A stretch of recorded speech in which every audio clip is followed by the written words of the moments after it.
এগৰাকী জলমৃত্যু হোৱা ইমান সহজ নহয়, দেখিবলৈ বৰ সহজ কিন্তু কামবিলাক বহুত জটিল। মোৰ আজি মেচিনত হাৱা লৈছিলে, হাৱা উলিয়াব জানো, কিন্তু কি হ'ল মেচিনটো খুলিব পৰা নাছিলোঁ, বহুত টাইট হৈ আছিলে।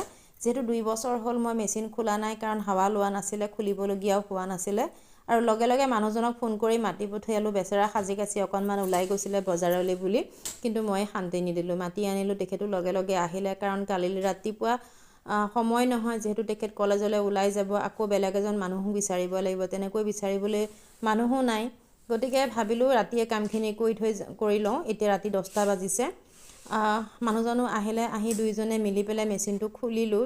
তেওঁ কষ্ট কৰিলে, বহুখিনি কষ্ট কৰাৰ বিনিময়ত মেচিনটো খোলাৰ পাছত পানী কঢ়িয়াই আনি পেলাই পানী দি পেলাই হাৱাটো উলিওৱা হ'ল। হাৱা উলিওৱাৰ পাছত পানী উঠাৰ উপযুক্ত হৈ পৰিলে। ইমান সহজ নহয় জানেনে জলমৃত্যু এগৰাকীৰ কাম কৰা। দেখিবলৈহে সহজ, মানুহে কিন্তু কয় যে পইচা পায়, কিন্তু পইচা কেইটকা পাওঁ আমিহে জানো। বহুত কষ্ট লাগিছিলে এই কামখিনি কৰিবলৈ, অৱশেষত সমাধান কৰিলোঁ। মানুহৰ সৰু বৰ সকলোৰে অভিজ্ঞতা থাকিব লাগে। দুৰ্গা পূজাৰ সময়ত মাৰ ঘৰলৈ গৈছিলোঁ। যাওঁতে হৈছিলে কি, ৰাস্তাতে আমাৰ গাড়ীখন পামচাৰ হৈছিলে। জুবিনদাৰ সমাধি ক্ষেত্ৰত সোমাই পেলাই যোৱাৰ কাৰণে আমাৰ ৰাতি 12:30 বাজি গৈছিলে বেবেজীয়া পাওঁতে। আৰু সেইখিনি সময়তে গাড়ীখনত এটা গজাল সোমাই পেলাই পামচাৰ হৈছিলে। পিছে চকাটো খুলিবলৈ বৰ কষ্ট হৈছিলে, কাৰণ নতুন গাড়ী আছিলে, জানেই নতুন গাড়ীৰ কেনেকুৱা অৱস্থা হ'ব পাৰে। 3 মাহ হোৱাই নাছিলে। মানুহজনৰ তলত বহাৰ অভিজ্ঞতা একেবাৰে নাই, তেওঁ নোৱাৰেই তলত বহি কাম কৰিব পৰা। গতিকে তেওঁ জেক লগাই পেলাই গাড়ীৰ চকাটো খুলিব পৰা নাছিলে। মই বোলো পিছে ৰখি থকা মানুহ নহয়, মানুহজনক ক'লোঁ বোলো তুমি আঁতৰি দিয়া, মই খুলিম।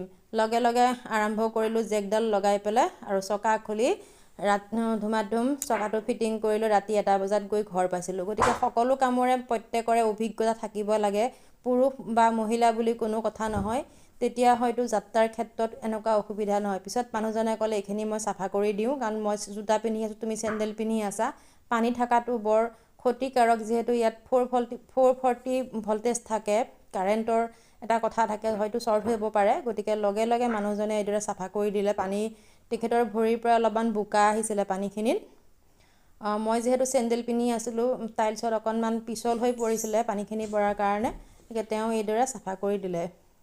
তো আজিলৈ আহিছোঁ, পুনৰ আন এটি ভিডিঅ'ত লগ পাম। ধন্যবাদ।